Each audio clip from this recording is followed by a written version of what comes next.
avant les villages, avant les champs de blé, avant les troupeaux de moutons et les poteries décorées.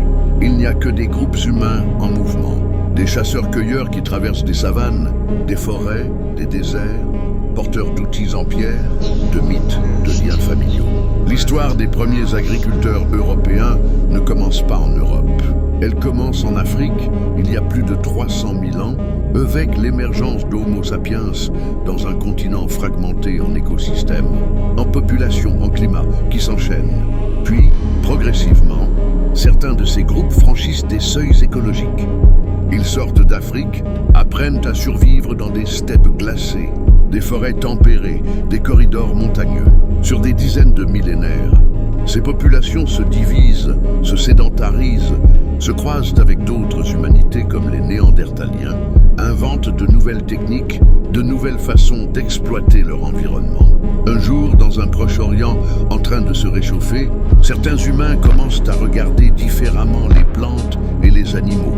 D'abord des plantes sauvages qui se récoltent plus souvent, puis des plantes qui se replantent, puis des animaux qu'on suit et qu'on finit par garder. Au terme de ce processus, de nouveaux groupes émergent. Les premiers agriculteurs du Proche-Orient et d'Anatolie, ce sont leurs descendants, métissés, transformés, adaptés, qui viendront, plusieurs millénaires plus tard, changer l'Europe à jamais. Pour comprendre les premiers agriculteurs européens, il faut tout reprendre depuis le début. L'Afrique, les climats, les ossements, les gènes, les langues, les mythes, les échanges, les maladies, les famines, les idées. Ce n'est pas l'histoire d'un peuple unique, c'est l'histoire d'un réseau. Bon, êtes-vous prêts? C'est parti! Arrivé à la sortie d'Afrique, il faut bien comprendre que les premiers agriculteurs ne sont que l'aboutissement d'une longue série de filtrages démographiques, écologiques et culturels. Ce que la paléoanthropologie plus paléogénétique plus paléoclimat disent est que les données actuelles montrent un scénario plus nuancé que le vieux modèle. Un seul berceau, un seul endroit, fossiles attribuables à Homo sapiens ou proches, entre 300 000 et 200 000 ans en Afrique, par exemple. Jebel Irhoud au Maroc, Homo Kibish en Éthiopie. Les données génétiques, ADN, modernes et anciens, indiquent que les ancêtres de tous les humains actuels forment une métapopulation africaine. Plusieurs groupes partiellement isolés mais connectés entre eux par des flux génétiques continus. Conclusion importante pour la suite. Homo sapiens n'apparaît pas comme un couple fondateur, dans un endroit précis, mais comme un réseau de populations africaines qui se mélangent et se remélangent au fil des cycles climatiques. Périodes humides, arides, expansion, contraction d'habitat. Ce que la paléoclimatologie et géologie disent est que les alternances de périodes humides au Sahara, lacs, rivières, Sahara vert et de phases désertiques structurent les routes et les isolements. Ces cycles ouvrent parfois des corridors écologiques. Sahara transitable, vallée du Nil plus humide, le couloir est-africain qui permettent des échanges entre populations, puis les referment. On a donc, dès le départ, une humanité fragmentée mais connectée. C'est essentiel. Les futurs agriculteurs ne seront pas une nouvelle espèce, mais un sous-ensemble de cette mosaïque initiale. Ce que l'anatomie comparée d'imagerie médicale dit est que les crânes attribués à Homo sapiens au Pléistocène récent montrent un visage plus gracile que les hominines précédents, une boîte crânienne globulaire, un os frontal plus développé, zone associée au contrôle exécutif, langage, intégration multisensorielle, corrélation prudente mais intéressante en neurosciences évolutionnaires. Ce que la neuroscience évolutionnaire et psychologie évolutionnaire disent est qu'on n'a pas accès direct au cerveau, mais on déduit via la complexification de l'outillage lithique, industries à l'âme, microlives, gestion de réseaux sociaux plus larges, objets transportés sur des centaines de kilomètres, pigments parure, début d'un comportement symbolique, gravure, sépulture particulière. Ces indices convergent vers des capacités de planification à long terme, des coopérations élargies au-delà de la famille nucléaire, une transmission culturelle cumulative. C'est fondamental pour comprendre comment, plus tard, des innovations comme l'agriculture peuvent se propager. Il faut déjà un cerveau capable de stocker, d'optimiser et d'enseigner des savoir-faire complexes. Les modèles de démographie historique et de maths statistiques, simulation, coalescence génétique, suggèrent des tailles de populations efficaces, relativement petites, mais connectées en petits mondes. Beaucoup de liens locaux, quelques liens longue distance qui suffisent à diffuser gènes et idées. Les groupes de chasseurs-cueilleurs actuels, ethnologie, donnent des analogies prudentes. Bande mobile d'une trentaine d'individus, regroupés en métagroupes plus larges, troc, mariage exogame. Ces structures permettent d'éviter la consanguinité, de partager des savoirs et de diffuser des innovations, nouveaux types d'outils, nouvelles techniques de chasse. En modélisation informatique NIA, modèle de diffusion culturelle, on montre qu'une innovation rare, un nouveau type d'outil, un nouveau mode de chasse, plus tard une nouvelle plante cultivée, peut se diffuser progressivement dans tout un réseau à condition que les groupes se rencontrent régulièrement, fêtes, échanges, conflits. Les innovations apportent un avantage reproductif ou de survie. La taille effective de la population ne s'effondre pas trop souvent. Tout ça est déjà en place, des dizaines de milliers d'années avant l'agriculture. Les données actuelles convergent vers un grand épisode de dispersion hors d'Afrique autour de 70-60 000 ans, même si des sorties plus anciennes, peu durables, ont existé. Des fossiles d'Homo sapiens en Israël, Grèce, Arabie, Asie de l'Est plus anciens qu'eux. 70 cas suggèrent des vagues préliminaires qui n'ont pas laissé beaucoup de descendants actuels. La génétique montre qu'une grande partie des non-africains actuels descendent d'une ou deux, mais quelques vagues majeures datant de cette fenêtre, 70-60 cas, suivies d'une nouvelle expansion vers le nord à partir de 45 cas. Ce que la paléoclimate N, géographie disent, est que les niveaux marins plus bas est égal au passage plus facile via le Levant ou la péninsule arabique. Fenêtres humides en Arabie et au Levant, couloirs de végétation utilisables par les groupes humains. Les humains modernes qui sortent d'Afrique rencontrent des populations néandertaliennes en Eurasie, puis plus à l'est des populations dites denisoviennes. Les génomes modernes portent des traces de ces métissages, 2-3% de gènes néandertaliens chez la plupart des Eurasiens, segments denisoviens en Océanie et en Asie. L'impact pour les futurs agriculteurs est que l'introgression ont concerné des gènes liés à l'immunité, à l'adaptation au froid, à certains métabolismes, donc une partie des capacités d'adaptation des populations futures, y compris des agriculteurs anatoliens, est déjà préparée par ces mélanges anciens. On voit ici l'articulation biologie plus écologie plus pathogène.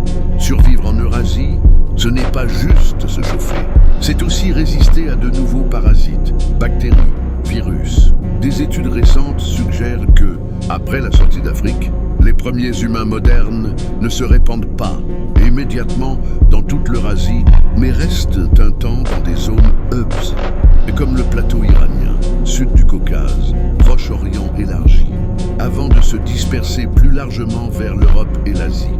Pourquoi c'est important pour notre futur chapitre sur les Anatoliens et les premiers agriculteurs européens? Parce que ces hubs servent de mélangeurs génétiques entre différentes lignées sorties d'Afrique à des moments proches. Ils sont aussi au carrefour de route vers l'Anatolie, le Levant, la Mésopotamie, l'Asie centrale. Ce sont précisément ces régions qui, des dizaines de milliers d'années plus tard, verront émerger les premières expériences de proto-sédentarité, de gestion de plantes sauvages, puis d'agriculture. On commence à voir que les premiers agriculteurs anatoliens ne sortent pas de nulle part. Ils sont les descendants de populations qui, depuis des dizaines de milliers d'années, se réorganisent dans ces zones charnières. On a établi Homo sapiens, métapopulation africaine structurée, pas un petit groupe isolé. Le climat, Sahara vert, phase aride, eucorridor, organise les contacts, les isolements, donc les divergences génétiques. Le cerveau et les comportements, symbolisme, réseaux sociaux, coopération, sont déjà au niveau nécessaire pour soutenir, plus tard, des révolutions économiques comme l'agriculture. Une grande dispersion hors d'Afrique, 70-60 cas, avec contact et métissage avec néandertaliens, denisoviens, crée la base biologique des futures populations eurasiennes, dont celles qui deviendront agricultrices. Un ou plusieurs hubs extra-africains, plateau iranien, Proche-Orient élargi, servent de zone de triage et de mélange avant la grande expansion vers l'Europe et l'Asie. En comprenant ça, nous permet de zoomer sur les chasseurs-cueilleurs du Proche-Orient et d'Anatolie, suivre étape par étape comment certains groupes passent d'une économie mobile à une économie de plus en plus sédentaire, voir comment, génétiquement, se créent les futurs agriculteurs anatoliens, puis les premiers agriculteurs européens. Nous sommes entre 20 000 et 10 000 ans avant le présent, à la fin de la dernière glaciation. Nous sommes dans un monde qui dégèle.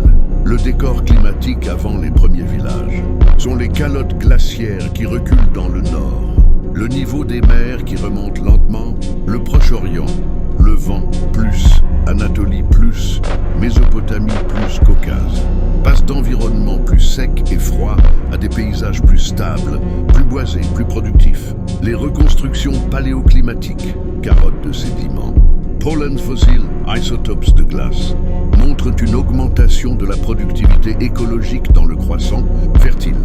Plus de graminées sauvages, plus de gazelles, de sangliers, de cervidés. Ce n'est pas encore l'agriculture, mais le buffet naturel devient plus riche et plus prévisible. Et ça change tout. On peut commencer à rester et c'est déjà bien. Dans le Levant, les Natoufiens sont des chasseurs-cueilleurs presque sédentaires. Dans cette zone, une culture devient centrale pour comprendre la transition. Les Natoufiens entrent environ 15 000 et 11 500 ans avant le présent.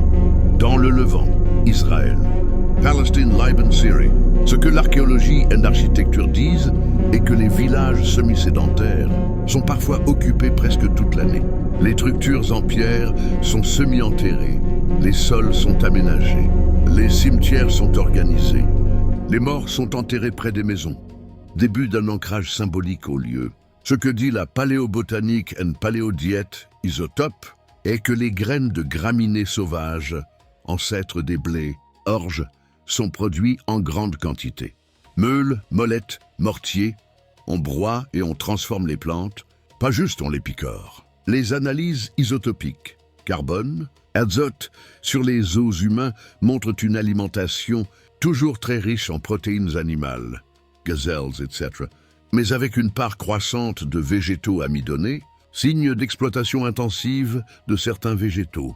Ce que la zooarchéologie et taphonomie montrent des restes de gazelles, aurochs, suidés, oiseaux, poissons. On observe parfois une diminution progressive de la taille des proies, gazelles plus petites et plus jeunes, indication de pression de chasse sur les populations animales. Cela suggère un début de tension écologique dans certaines zones. On exploite le même territoire, plus souvent, plus longtemps. L'anthropologie sociale et un réseau montre la taille de sites natoufiens. Parfois plusieurs centaines de personnes, densités humaines inédites pour des chasseurs-cueilleurs. Objets de parure, coquillages, dents perforées, importés parfois de loin, réseau d'échanges symboliques. On ne parle pas encore de propriété au sens juridique moderne, mais on voit émerger des territoires de groupe, des lieux de rassemblement, des ancêtres locaux. C'est une configuration explosive. Plus de monde, plus fixe, sur un espace limité, avec des ressources intensément exploitées. On a les ingrédients pour que quelque chose bascule. Surplus occasionnel, gestion plus fine des plantes, tension sociale, innovation technique. Les études de paléogénétique montrent que les Natoufiens représentent un profil génétique distinct des futurs agriculteurs anatoliens, même si tous appartiennent à un large continuum ouest-eurasien. Ils partagent une ascendance profonde liée au noyau ouest-eurasien qu'on voit émerger déjà vers 26 000 ans au Caucase, population de Djoudjouana, qui contribuera plus tard aux populations du Levant, d'Anatolie et d'Europe. Mais les premiers agriculteurs d'Anatolie et de Grèce ne sont pas de simples Natoufiens devenus agriculteurs. Ils proviennent d'une autre branche de ce paysage génétique plus au nord-ouest, avec une composante de type chasseur-cueilleur ouest-eurasien bottlenecké. Ça veut dire quoi pour notre histoire? Que le Levant natoufien est un laboratoire culturel majeur pour la sédentarité et le rapport plante-humain, mais que les premiers agriculteurs anatoliens ont des racines génétiques un peu différentes, plus liées à des populations du nord, nord-ouest, Anatolie, Caucase, plateau iranien, elles-mêmes issues de ce vieux socle Tzoutzouana-like. Pendant que les Natoufiens construisent des habitats en pierre au Levant, l'Anatolie centrale abrite des chasseurs-cueilleurs, longtemps moins spectaculaires, archéologiquement, mais aujourd'hui cruciaux grâce à la paléogénétique. Sites clés, Pınarbaşı, Boncuklu, etc. Sites plus petits que les grands villages natoufiens, mode de vie probablement plus mobile, moins sédentaire, structure légère, pas de gros villages d'endure. Exploitation de faune variée, ongulés, petits mammifères oiseaux. Plantes sauvages, mais sans signe d'intensification aussi poussée qu'au Levant. Pas de grandes meules en série, pas d'immenses stockages, ce que la génétique dit concernant les Anatolian Hunter-Gatherer, AHG, et que les analyses ADN d'individus épipaléolithiques de cette région ont permis de définir. Une lignée dite Anatolian Hunter-Gatherer, AHG. Ce profil AHG n'est pas natoufien. Il est plus proche d'un fond ouest-eurasien avec affinité vers le Caucase. Population. Tzoutzouana. Les études récentes montrent que les premiers agriculteurs anatoliens héritent d'une énorme part de leur génome, de ces AHG locaux, 70-90% dans certains modèles, avec un complément venu de populations plus au sud-est, type Mésopotamie, Levant pré-céramique. Contrairement à l'image classique, l'agriculture arrive d'un Proche-Orient unique. Les données pointent vers un scénario mixte.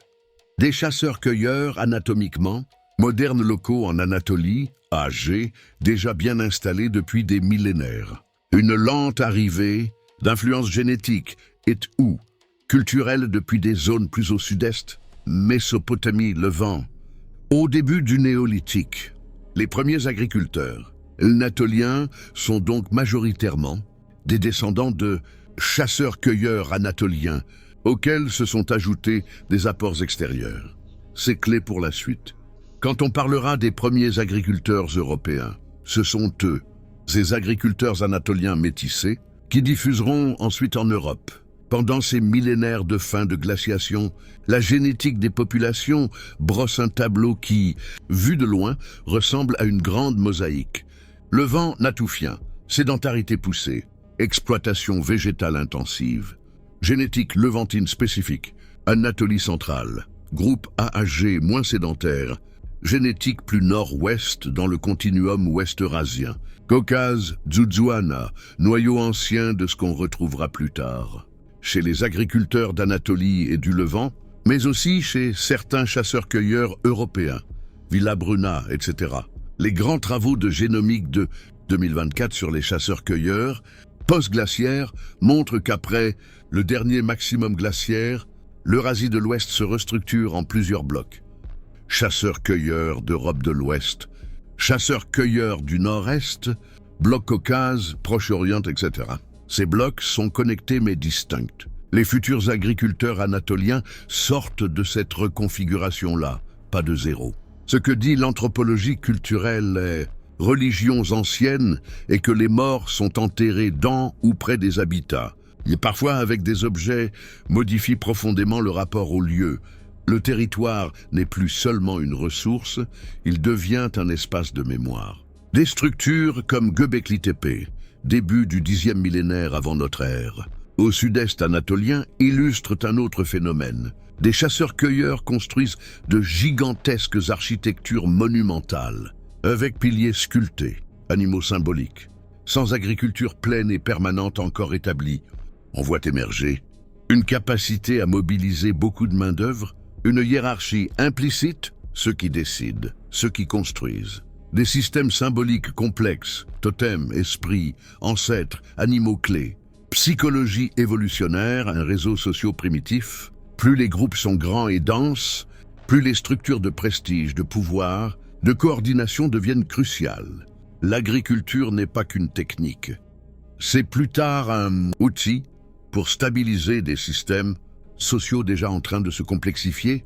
Chez les Natoufiens et certains groupes tardifs, on commence à voir des marqueurs de stress, ligne de Harris, carence intermittente, des traces d'usure dentaire, liées à la consommation de végétaux, broyés riches en particules abrasives, silice des graminées. Ce sont les premiers coups d'une vie plus sédentaire, plus concentrée, plus dépendante de ressources locales. On a maintenant des chasseurs-cueilleurs sédentaires au Levant, Natoufiens, qui inventent la vie en village avant même la culture de plantes domestiquées. Des chasseurs-cueilleurs anatoliens, AHG, génétiquement proches du noyau ouest-eurasien, plus mobiles, qui vont constituer la base majeure des futurs agriculteurs anatoliens. Un grand fonds génétique ouest-eurasien, type Dudzuana plus dérivé, qui relie Levant, Anatolie, Caucase et une partie de l'Europe en profondeur. Des signes de plus en plus clairs de pression sur les ressources locales. Densités humaines élevées, architecture durable, symbolisme lié au lieu.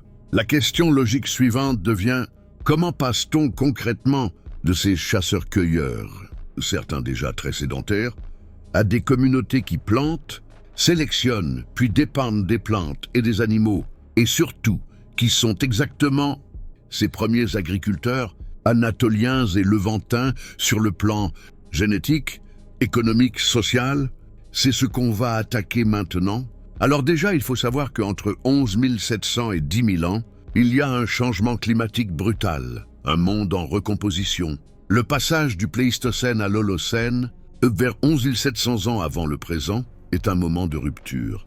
Le climat devient nettement plus stable. Le Levant, l'Anatolie. La Mésopotamie voit une augmentation durable de la productivité, écologique, forêts ouvertes, graminées en abondance. Les oscillations froides extrêmes disparaissent. Dans le croissant fertile, cette stabilité crée un phénomène unique. Les humains peuvent désormais prédire l'environnement à long terme.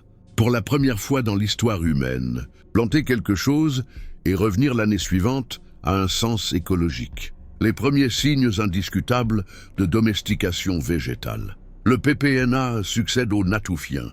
Même région, population probablement liée, mais grand changement. Ils avaient des maisons circulaires en pierre, des villages permanents comme Jerf el Ahmar, Netiv Hagdoud, Gilgal, et l'apparition de structures communautaires, bâtiments circulaires, lieux de rassemblement. Les analyses archéobotaniques montrent une élection progressive de traits non naturels. Rachis non fragiles, les graines ne tombent plus toutes seules, elles doivent être récoltées. Grains plus gros, plus denses. Empreintes biologiques visibles dans les micro-restes. Amidon. Phytolite, génome des céréales plus tardives. Ce n'est pas encore l'agriculture complète. Mais c'est la première chaîne de domestication active au monde.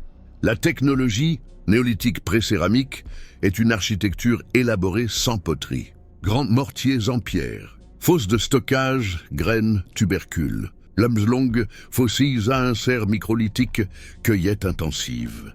Leur organisation sociale dont leurs densités sont plus fortes qu'à l'époque natoufienne. On observe des bâtiments communautaires, des sépultures élaborées, des crânes surmodelés, plâtre sur crâne d'ancêtres, signes de rites complexes, d'identité locale forte.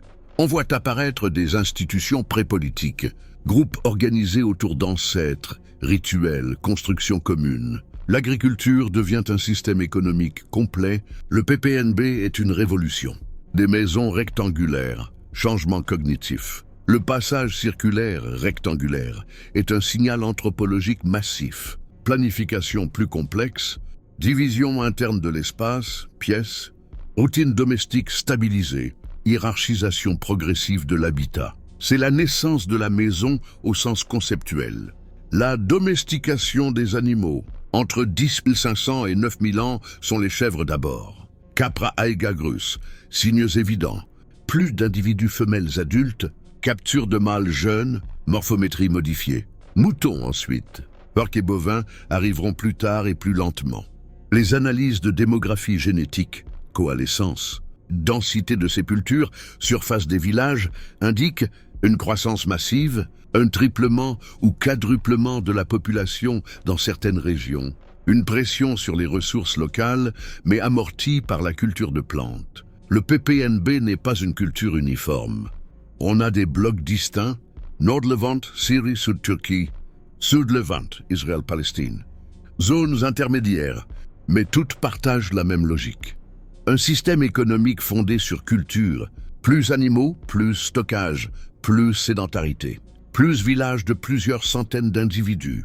C'est déjà l'agriculture au sens strict. Bonkuklu, Ashikluhöyük, est une évolution locale parallèle. Pendant que le Levant invente la première agriculture structurée, l'Anatolie centrale suit un chemin différent. Une continuité des populations locales, AHG, néolithique ancien.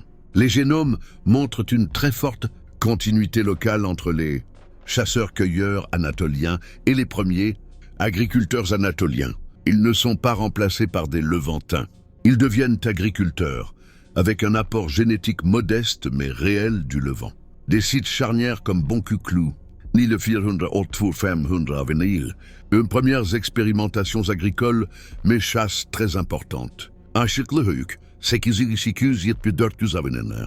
Domestication de la chèvre, gestion collective, zone spécialisée d'artisanat.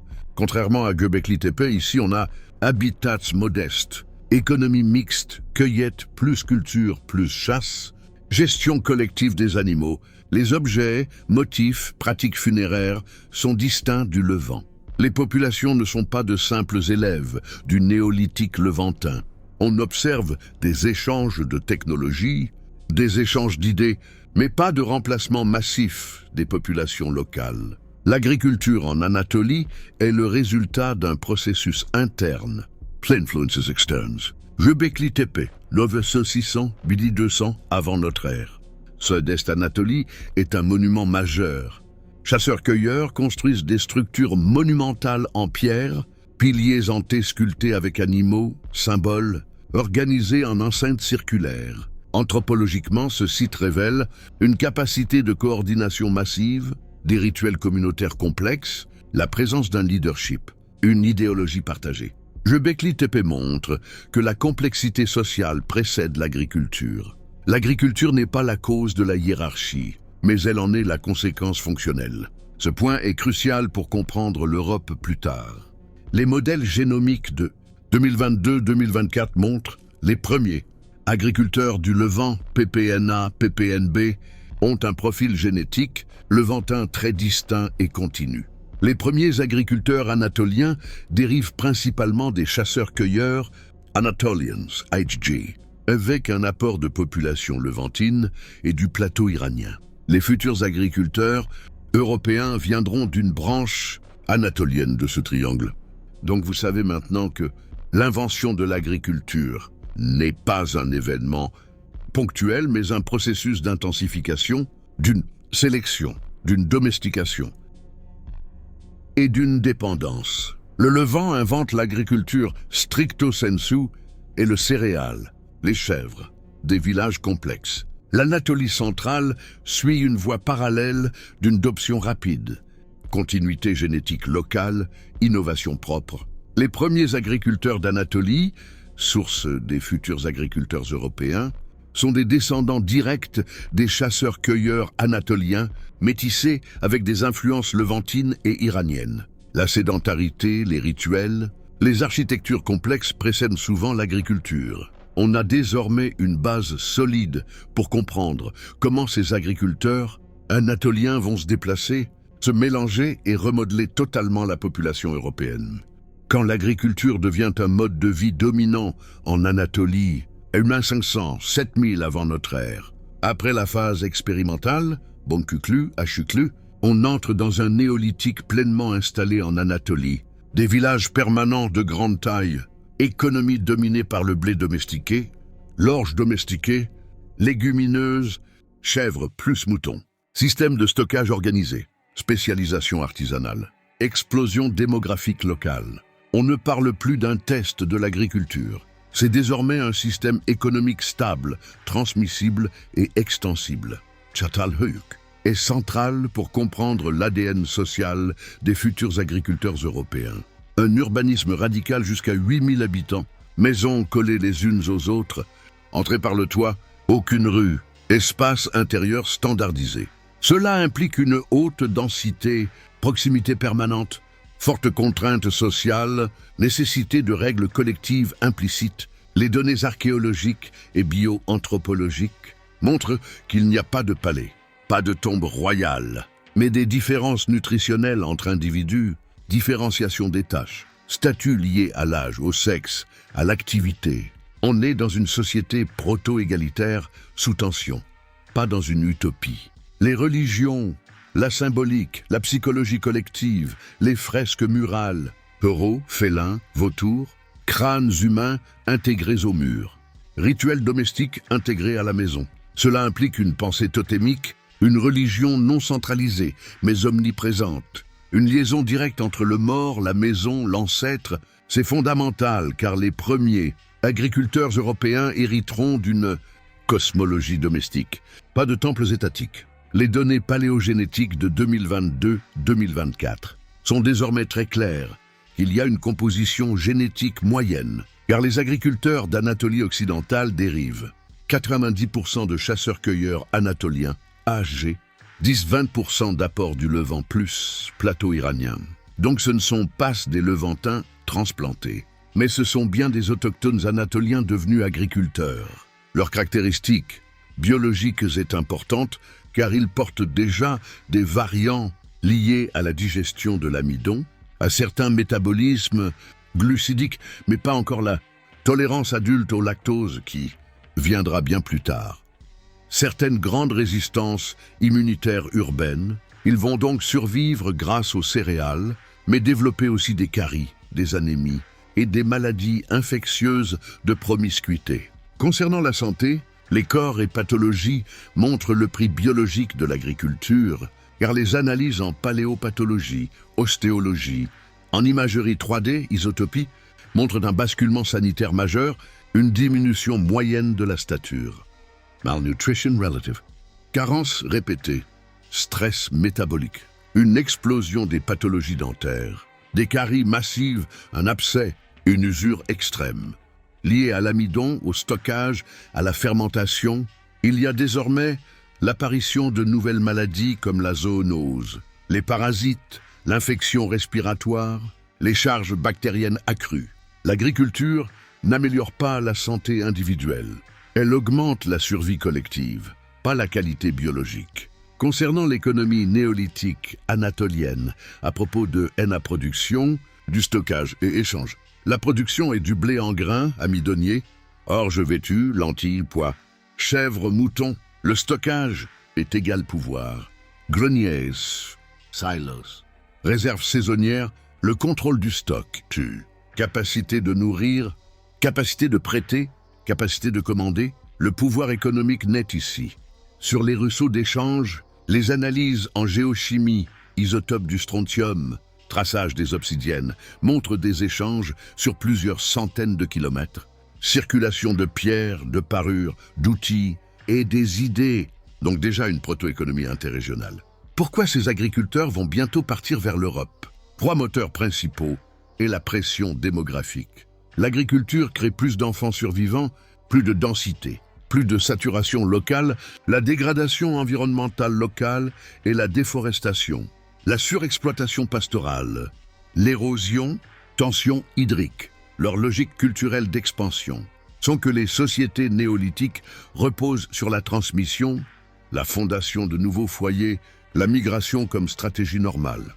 Ces sociétés sont structurellement faites pour essaimer. À présent, on sait exactement qui sont les premiers agriculteurs anatoliens. Biologiquement, génétiquement, socialement, économiquement, ce qu'ils peinent.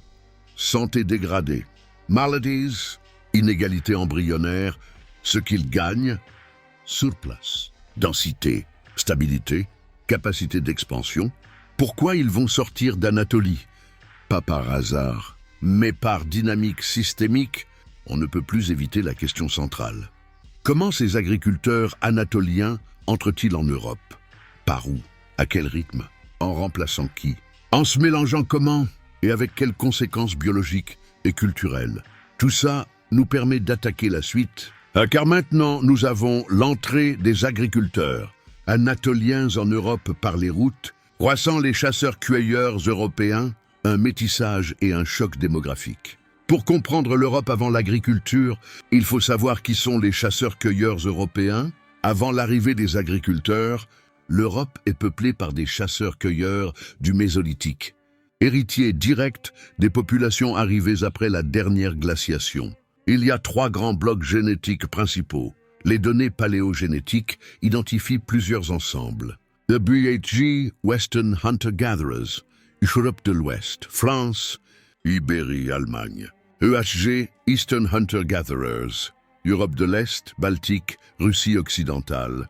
SHG, Scandinavian Hunter-Gatherer, mélange WHG plus EHG dans le nord. Ces populations sont très adaptées au climat tempéré et froid, riches en diversité immunitaire locale, biologiquement robustes, mais démographiquement peu nombreuses. L'Europe est vaste, mais quasi vide à l'échelle néolithique. Leur mode de vie est du nomadisme saisonnier, de l'économie fondée sur la chasse, cerfs, sangliers, aurochs, la pêche, la collecte de noisettes, baies, racines, mais ils ont une faible densité de 0,1 à 1 habkabeu environ. Ce sont des sociétés efficaces, stables, mais non expansives. Vers 7000 avant notre ère, les agriculteurs d'Anatolie occidentale entrent en phase d'expansion.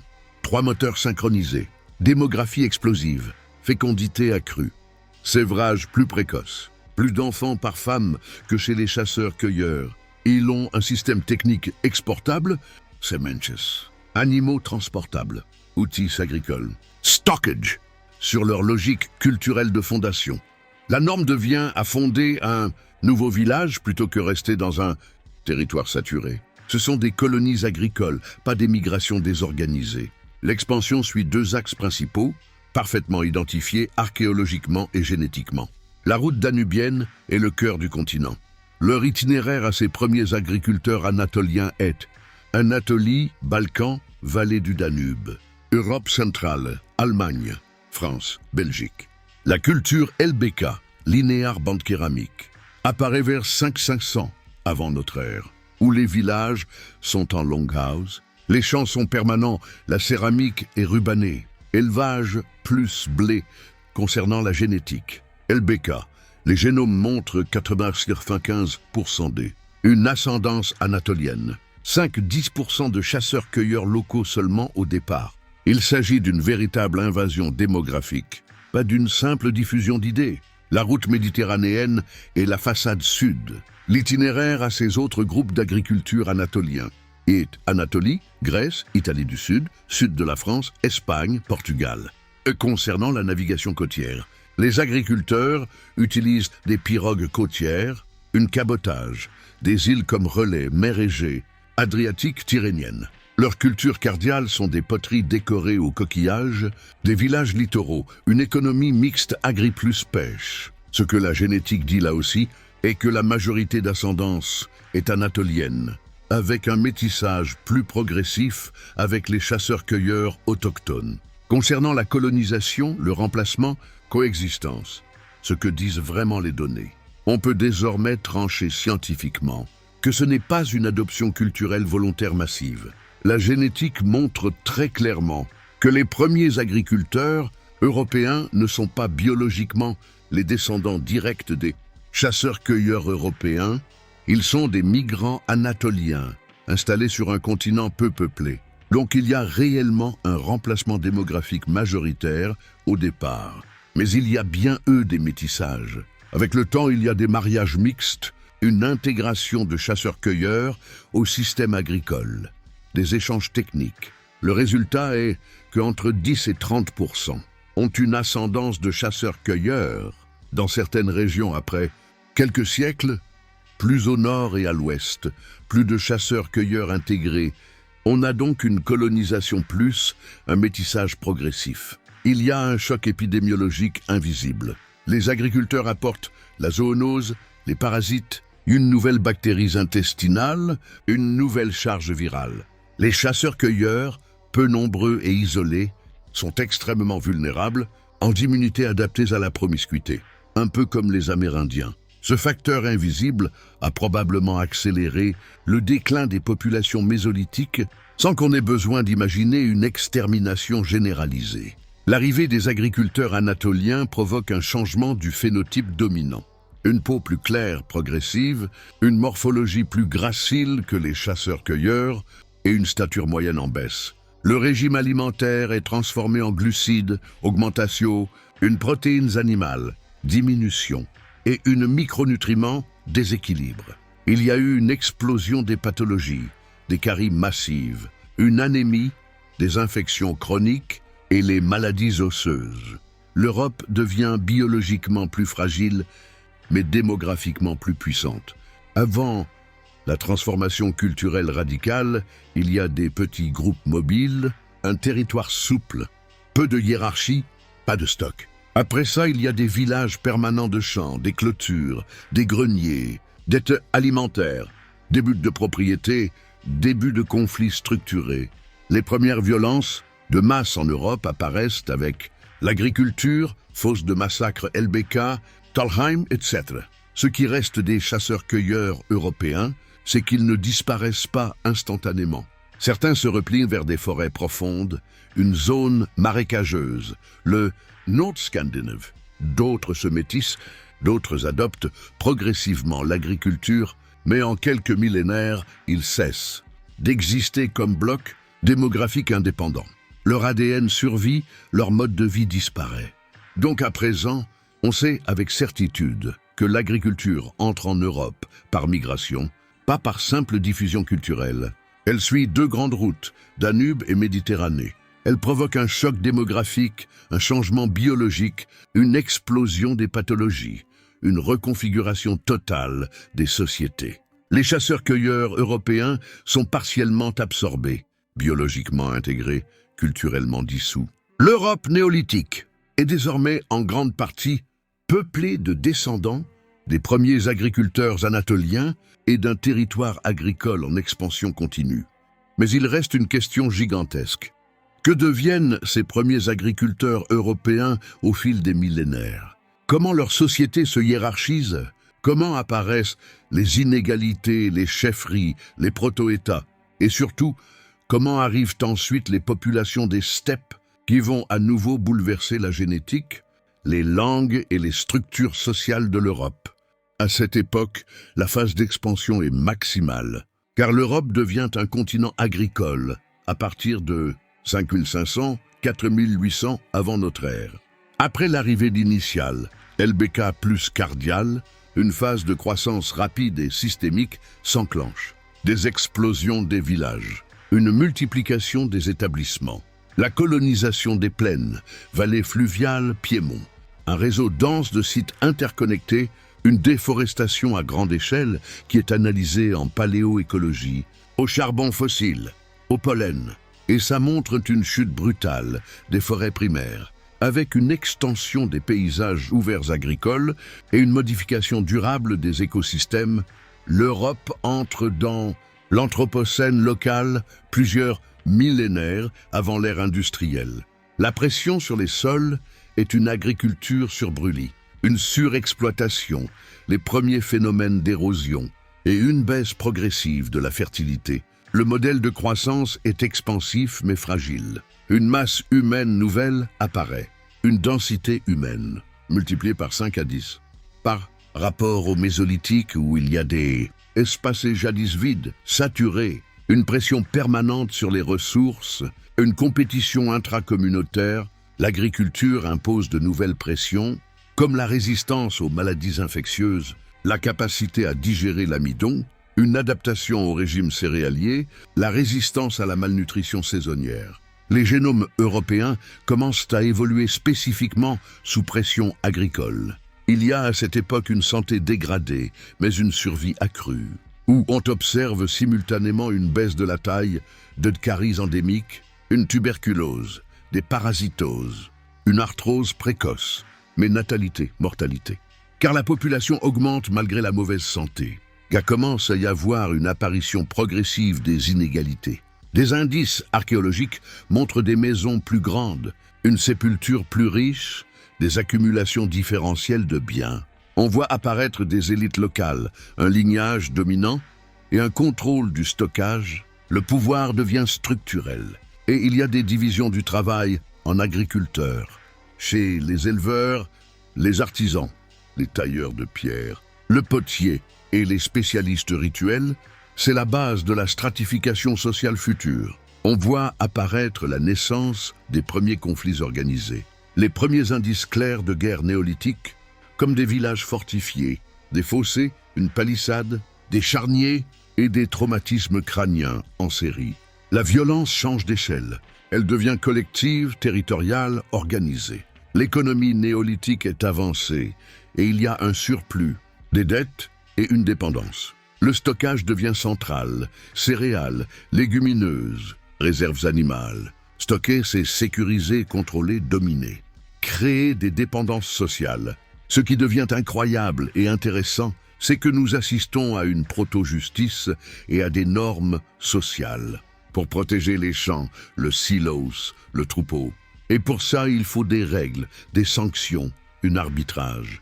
On voit émerger les bases de droit coutumier et pouvoir coercitif local. On a, et on voit apparaître des réseaux d'échanges transcontinentaux. Une circulation de cuivre balkanique, de l'obsidienne, du jade alpine, des ambres baltiques. L'Europe devient un espace économique connecté, malgré l'absence d'État. Mais malgré tout ça, il commence à y avoir des crises agricoles et des effondrements locaux apparaître vers 4800, 4000 avant notre ère. L'agriculture néolithique n'est pas linéairement progressive. Elle subit des crises systémiques. Les crises climatiques aux Holocènes, c'est déjà refroidissements brutaux. Une sécheresse, une baisse des rendements, la famine, un abandon de villages, des migrations forcées. Certaines cultures disparaissent comme la fin brutale de la LBK. Dans certaines zones, la désertification locale et un recul du peuplement. Mais ce n'est pas un effondrement continental, mais bien une recomposition en mosaïque. Vie génétique juste avant le choc des steppes. 4500 jaar, juste avant l'arrivée massive des pasteurs des steppes, il savoir que l'Europe vers 4000, 3500 avant notre ère est génétiquement dominée par les agriculteurs anatoliens, agriculteurs européens, avec un supplément variable de chasseurs-cueilleurs européens, surtout nord, est, ouest atlantique. Les populations sont biologiquement agricoles, culturellement sédentaires, économiquement fondées sur stockage plus échange, politiquement organisées en chefferie locale. C'est une Europe stable mais vulnérable, une vulnérabilité structurelle invisible. Il y a 3 failles majeures. C'est de 1, l'hyperdépendance aux céréales, sensibilité aux sécheresses. 2, une densité humaine élevée, épidémie, pénurie rapide. 3, absence de structures étatiques robustes, incapacité à gérer des chocs continentaux coordonnés.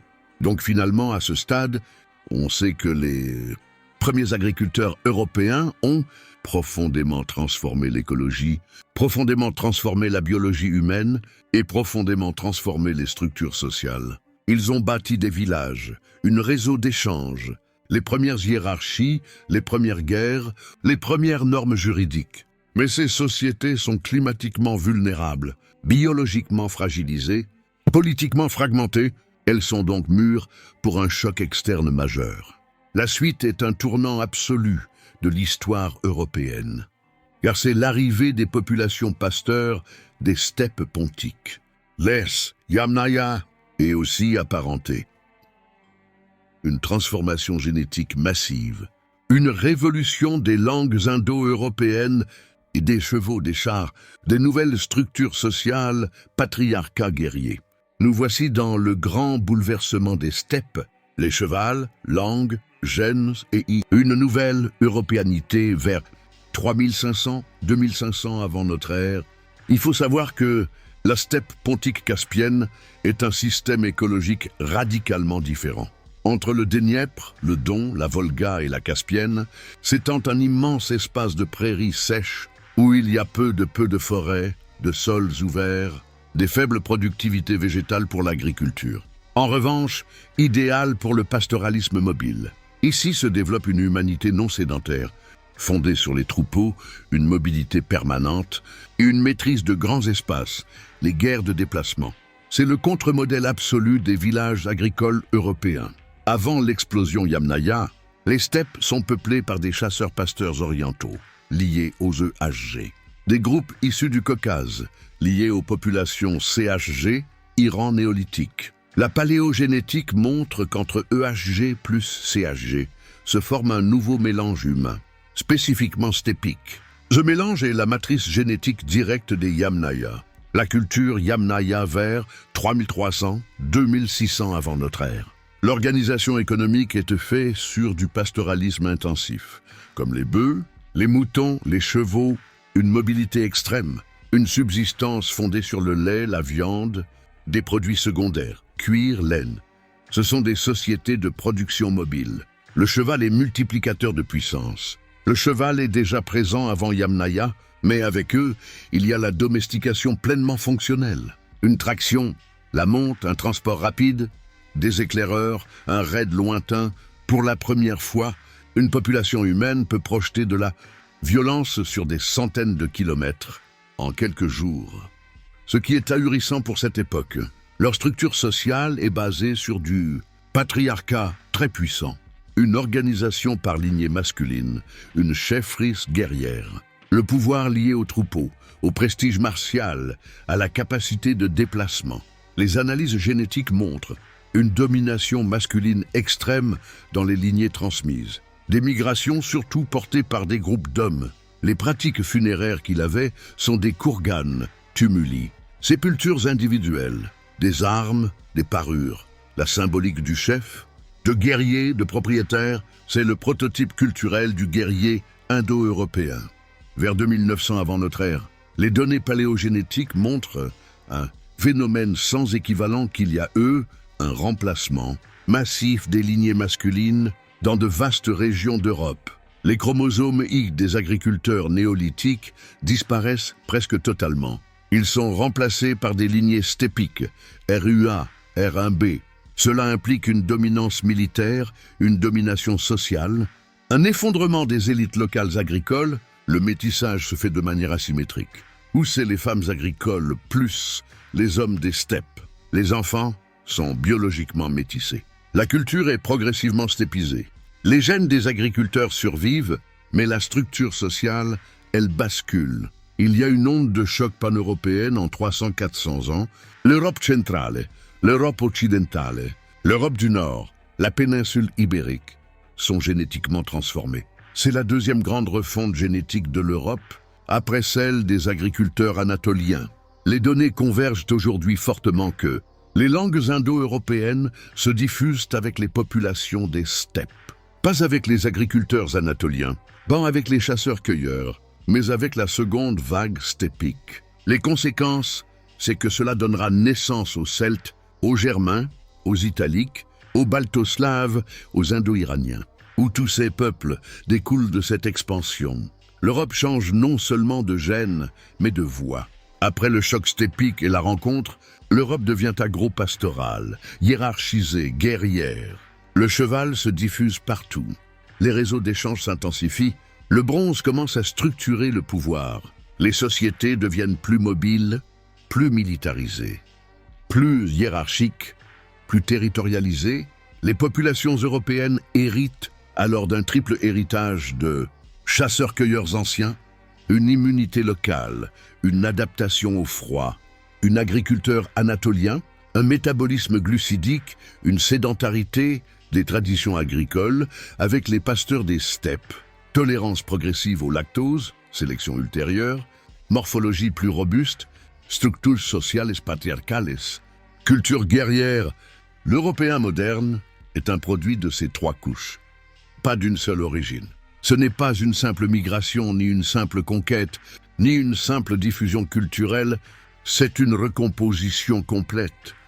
Que ça soit génétique, linguistique, sociale, économique, symbolique et politique. En quelques siècles, l'Europe change d'ossature. À ce stade, on peut affirmer de manière rigoureuse que les agriculteurs anatoliens ont fondé l'Europe paysanne. Les pasteurs des steppes ont refondé l'élite, refonder la langue, refonder la guerre, refonder l'ordre social. Quant aux chasseurs-cueilleurs, ils ont fourni une base génétique résiduelle, des adaptations écologiques fines. L'Europe historique émerge de ces trois strates superposées. On peut déjà dire qu'à partir de là, on peut aborder l'âge du bronze, la naissance des aristocraties, les premières proto-cités, les échanges à longue distance, les religions structurées, les continuités jusqu'au monde celtique, germanique, méditerranéen. C'est ici que cette vidéo se termine. Je tiens sincèrement à vous remercier d'avoir pris le temps de la regarder intégralement. Votre soutien est ma plus grande motivation. Si le contenu vous a plu, n'hésitez surtout pas à manifester votre intérêt et à rejoindre la communauté. Cliquez sur le bouton « J'aime » pour me faire savoir que vous avez apprécié ce travail. Abonnez-vous à la chaîne et activez la cloche des notifications pour ne rien manquer de mes prochaines publications. Partagez cette vidéo avec vos amis ou toute personne que cela pourrait intéresser. Laissez un commentaire ci-dessous pour me donner votre avis, poser une question ou suggérer un sujet pour une future vidéo. J'ai hâte de vous lire. Un grand merci encore pour votre fidélité. Et quant à moi, je vous donne rendez-vous très bientôt pour une nouvelle aventure.